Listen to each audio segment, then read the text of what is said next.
Қайырлы күн, достар. Мынау елит жасау Алматыға кеткелі жатыр. Соны упаковка жасап жатырмыз. Мынау екі жапқышы.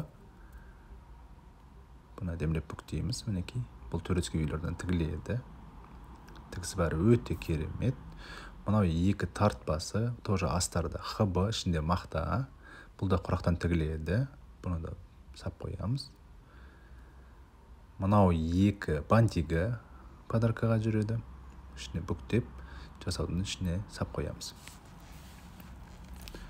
Мынау екі матрасы. Бұл да астары бәрі хб, ішінде таза жуылған мақта. Көргеніңіздегідей, мынау көрпесі жамылатын, мынау жастығы. Бұны ортасынан бөліп, пакетке кірлемеу үшін сап қоямыз. Алматыға кетеді. Жеткізу тегін бізде. Рассрочка бар. Жапқышында сап қоямыз.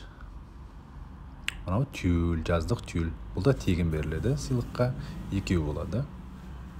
Екі жағына бұны да бүктеп әдемілеп сап қоямыз. Мынау мамасы отыратын көрпешесі. Бұл да тегін беріледі сыйлыққа. Так.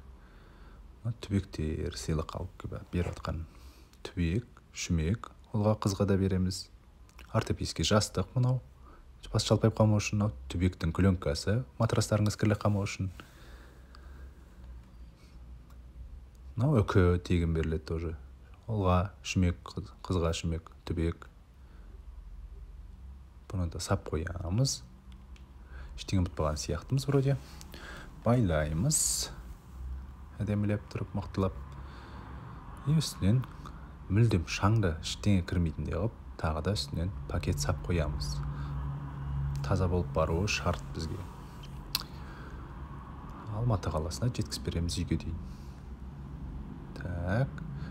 Мынау бесік, соны жинап, осы сумкаға сап қоямыз. Лайк